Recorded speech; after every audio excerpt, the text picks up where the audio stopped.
Monseñor Juan Abelardo Mata Guevara destaca el testimonio de fe, de amor y de valor apostólico de Juan Pablo II, y se manifiesta impresionado también por su memoria casi sin límites, pues recordaba lugares y personas y situaciones que había conocido en sus viajes, prueba de que prestaba la máxima atención en todo momento. Otra manifestación de la santidad de Juan Pablo II es que tenía el hábito de no perder el tiempo, pero lo dedicaba con abundancia, por ejemplo, a los obispos que recibía. Escuchemos pues la experiencia de Monseñor Juan Abelardo Mata Guevara.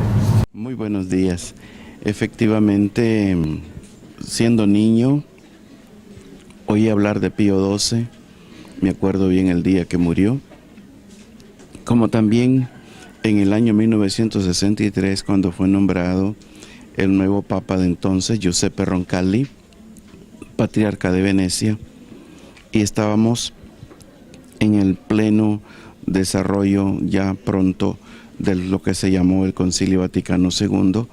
Se sentían muchos aires del Espíritu llamando a una renovación, sea en el campo litúrgico, en modo especial como en el campo bíblico, con los movimientos bíblicos nacidos en Europa y esparcidos en diversas partes del mundo católico. El Papa Giuseppe Roncalli, quien se llamó Juan XXIII, asumiendo la larguísima tradición de los papas Juanes, quiso él, en su corto pontificado, llamar a una renovación de la Iglesia, abrir puertas y ventanas para que entrara el Espíritu del Señor Jesús, actuante en la historia, también a renovar nuestra Iglesia. Ciertamente se dieron movimientos de péndulo, gente que tenía otras intenciones intervinieron en estos esfuerzos internos, pero en el fondo es el Espíritu del Señor Jesús quien guía a su Iglesia. Fue celebrado el Concilio Vaticano II, tan contrarrestado por algunos grupos ultraconservadores, pero también tan aplaudido por la mayor parte de la Iglesia Católica. El Concilio Vaticano II todavía desconocido en muchos ámbitos, porque los mismos pastores no nos hemos dado a fondo a estudiar lo que mandata este Concilio Vaticano II, que no simplemente son los cambios externos, las formas externas, nueva forma de celebrar la Sagrada Eucaristía en lengua vernácula de cara al pueblo, una forma más sencilla, gestos más sencillos, no tan cargados, pero que no era tampoco una destrucción de lo anterior. Benedicto XVI ha insistido mucho en esta continuidad de la celebración de la Iglesia, de los misterios de la fe que a la Iglesia se le han confiado, y que esto no da saltos. Muchos han querido pretender dar saltos, quitar imágenes, hacer una iconoclastia, dejar únicamente el Cristo en el centro de los templos, y aún más hasta el mismo Santísimo, ya no colocarlo en el centro del templo, sino en lugar aparte.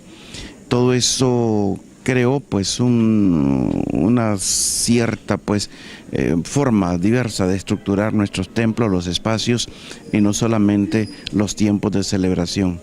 Creo que a raíz de la consagración o canonización de este gran Papa, el Papa Buono, como fue llamado en su momento Juan XXIII, es un momento de buscar ese sano equilibrio entre lo recibido y la novedad que la Iglesia está llamada a descubrir, la novedad del Espíritu siempre fresco, siempre actuante, siempre avivando a la Iglesia y a través de la Iglesia la historia de la humanidad. El Papa Juan Pablo II magistralmente unió esta visión renovadora, esta visión de apertura. Juan quiso llamarse, pero al mismo tiempo tomando el nombre del Papa anterior, Pablo VI, o mejor dicho, hubo un Juan Pablo I que apenas reinó un mes y que pretendió este Juan Pablo I unir los dos pontificados de Juan XXIII y Pablo VI, y esa tarea la sintió en su propio corazón Juan Pablo II al asumir este nombre de Juan y Pablo. No solamente por Pablo VI, que le tocó llevar adelante la maduración de este concilio, sino también la dimensión misionera que él tanto insistió en su magisterio a lo largo de 20 y pico de años que estuvo al frente de la Iglesia. Uno de los papados modernos más largos que se ha tenido, y se desgastó hasta la última hora. Una persona que murió en olor de santidad justamente cuando fue llevada a su cuerpo a la plaza para la misa de la sepultura. La gente empezó a gritar santo súbito, o sea, santo ya, santo ya. Un hombre que, como él mismo decía humildemente, cuando le decían: ¿por qué no abdica, Santo Padre? Ya usted no puede ni caminar, ya casi no puede comunicarse. Él se babeaba, a muchas de sus posiciones corporales se notaba el dolor terrible que él tenía para poderse parar o sentarse mismo, sus coyunturas que no respondían, su cabeza que ya casi no la podía levantar. Y sin embargo, él como respondía al periodista que le sugería por qué mejor no renunciaba y que otro gobernase la iglesia. Y no era por un afán de poder, una loca posesión de dominio, sino simplemente esta posición fundamental de la fe, que es lo que anima a la iglesia en la historia. Usted me dice a mí vicario de Cristo, ¿verdad? Y tiene razón, porque lo soy, esa es mi función. Pero si Cristo Jesús no se bajó de la cruz, ¿cómo es posible que su vicario se baje de la cruz en donde el mismo esposo de la iglesia lo ha colocado? Y esto denotaba su entereza de ánimo. Él decía: el Papa podrá estar enfermo de sus piernas, enfermo de su cuerpo, pero de su cabeza no. Él la tenía bien puesta y sabía él hacia dónde debía conducir a la iglesia en todos los ámbitos, en todos los continentes. Aquí en el continente latinoamericano, él fue el que más se volcó hacia este continente, llamándonos el continente de la esperanza y seleccionando en su amor pastoral particularmente algunas naciones como México y la misma Nicaragua, un país tan pequeño que es peso específico, digamos, en cuanto a número o calidad pues humana, en el sentido de gente eminente que haya brillado en todo el mundo al estilo de Rubén Darío, pues son muy pocos los ciudadanos nicaragüenses. Sin embargo, él se volcó sobre este pueblo al ver el dolor, venido de la cortina de hierro, habiendo sufrido su juventud persecución por su fe, habiendo vivido su vida de fe a escondidas muchas veces y haciendo esta lucha interna de la sana resistencia que pide la fe ante gobiernos despóticos que quieren ahogar a un pueblo al expresar su fe. Juan Pablo muy bien comprendió la lucha del pueblo nicaragüense en su momento y por eso tomó un cariño todo especial a nuestro querido pueblo nicaragüense. A mí me tocó, a partir del año 90, una vez nombrado obispo, asistir hasta el 2000, prácticamente 10 años, a todos los sínodos que fueron celebrados en forma ordinaria y extraordinaria, convocados por el Papa Juan Pablo II.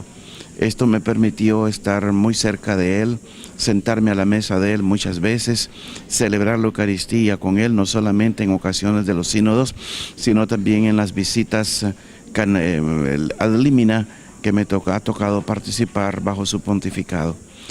Y éramos alrededor de 450 obispos venidos de todo el mundo en los sínodos, y apenas me miraba, decía Nicaragua. O sea, me identificaba él en forma inmediata. ¿Por qué a mí?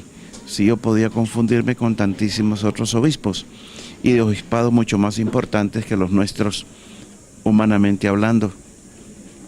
Era por su amor que tenía a este pueblo nicaragüense, como él mismo lo comentó después de su segunda visita, cuando habló de la noche oscura, comparándola con esta segunda visita, el día radiante, allá en la Plaza de la Fe en Managua, y que estuvo pocas horas aquí. Recordarán ustedes que se dispararon bombas, se lanzaron falsas noticias, desinformaciones, diciendo que el helicóptero en el cual venía el Papa no podía aterrizar, que los vientos, etcétera, etcétera. Él venía de Esquipulas, Guatemala. Sin embargo, el Papa vino contra viento y marea. Se temía un desaguisado, como dice el Quijote, con ocasión de la venida del Santo Padre, y por eso se planificó su estancia de muy pocas horas aquí en Nicaragua. 3 o 4 días más tarde, el actual cardenal Leopoldo Brenes viajó a Roma y tuvo un contacto con el Santo Padre ya en Roma, y él comentó: Nicaragua bien merecía más tiempo en esta visita pastoral, y lo cual reafirmó una vez más la especial predilección que tenía por este pueblo, por su lucha por la fe. Recuerdo mi último encuentro con él, ya dando sus últimos días.